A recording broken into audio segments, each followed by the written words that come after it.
Ibrahim Traoré est né à Kéra, dans la commune de Bondokui, le 14 mars 1988.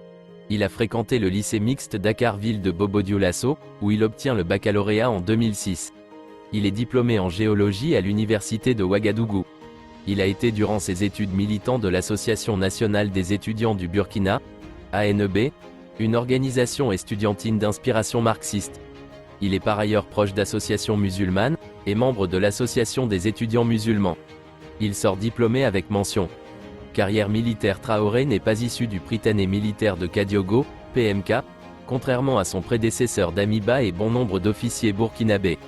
Après des études universitaires en géologie à l'université Joseph Kizerbo à Ouagadougou, Ibrahim Traoré intègre l'armée en 2010.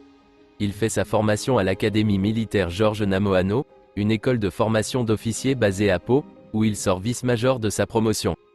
Le jeune soldat va rapidement gravir les échelons militaires. En 2012, il devient sous-lieutenant. En 2014, il passe au grade de lieutenant avant d'être promu capitaine en 2020. En mars 2022, il est nommé chef d'artillerie, RA, du 10e régiment de commandement d'appui et de soutien, 10e RCAS, basé à Kaya par l'ex-président Damiba. Le capitaine Traoré a participé à plusieurs opérations militaires dans la lutte contre le terrorisme, notamment à Djibo, où il était placé sous les ordres du lieutenant-colonel Damiba, alors commandant du groupement des forces armées antiterroristes en 2017. Il a également pris part à l'opération Otapoinou en 2019 et a aussi servi au sein du détachement militaire de Marcoy au Sahel. Coup d'État de janvier et septembre 2022. Article connexe. Coup d'État de septembre 2022 au Burkina Faso. Ibrahim Traoré prend le pouvoir par un coup d'État le 30 septembre 2022, après avoir annoncé la destitution de Damiba. Il s'agit du deuxième putsch que vit le pays cette année. Le capitaine Traoré fait partie des officiers qui ont participé au coup d'État qui avait renversé le président Roch-Marc Christian Kaboré, et conduit le lieutenant-colonel Damiba, président du MPSR, au pouvoir le 24 janvier 2022. Ibrahim Traoré en octobre 2022. En raison de la situation sécuritaire dégradée et du non-respect des engagements pris lors du premier coup d'État, ces officiers ont décidé de destituer le président Damiba le 30 septembre. Ibrahim Traoré est désormais à la tête du MPSR. Ce coup d'État fait suite à plusieurs attaques terroristes meurtrières, particulièrement celle de Gaskindé, au nord du Burkina Faso, où un convoi de ravitaillement est tombé dans une embuscade terroriste.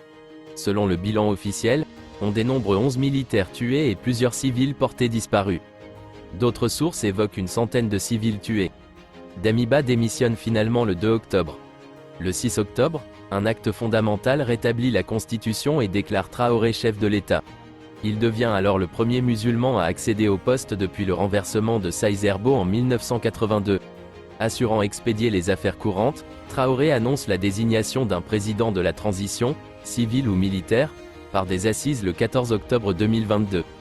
Ses partisans organisent des manifestations appuyant sa nomination à la tête de l'État, ce qui conduit à sa désignation à la tête de la transition en sa qualité de président du MPSR. Il est investi le 21 octobre président de la transition par le Conseil constitutionnel. En novembre 2022, il renonce au salaire présidentiel, mais conserve son salaire de capitaine. Le 3 février 2023, Ibrahim Traoré annonce de grandes offensives à venir contre les djihadistes, et appelle au soutien populaire. En avril 2023, il décrète la mobilisation générale. En mai, il évoque les pays amis, avec lesquels il construit ou se renforce une coopération militaire, la Russie, dont la milice paramilitaire Wagner pourrait être présente au Burkina Faso, la Turquie, qui lui fournit des drones Bayraktar TB2, ainsi que la Corée du Nord, qu'il envisage également comme un fournisseur d'armes. Pour l'heure, le gouvernement privilégie le recours à ses propres forces dans la lutte anti-djihadiste et ne semble pas avoir demandé l'aide des Russes de Wagner. Décidant de durcir la lutte contre le terrorisme au Burkina Faso, son gouvernement organise un recrutement exceptionnel de 3000 militaires du rang, ainsi que l'enrôlement de 50 000 supplétifs volontaires pour la défense de la patrie, alors que le budget de l'État, affecté par les sanctions économiques, peine à financer l'effort de guerre contre les djihadistes. Le gouvernement est amené à augmenter les taxes. Grâce à son âge, son expérience du terrain et son langage, Ibrahim Traoré séduit auprès de la jeunesse, qui compte pour plus de 70% de la population mais reste largement sous-représenté au sein des institutions politiques.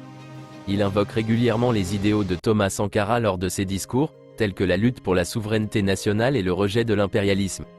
Il obtient ainsi le soutien des panafricanistes et des wahhabistes. Après avoir échappé à une tentative de coup d'État en septembre 2023, il fait appel à des militaires russes pour assurer sa protection. N'oubliez pas de vous abonner à notre chaîne. Merci de nous avoir suivis et à bientôt dans nos prochaines vidéos. Nestan Adamski Extra Potentiel 27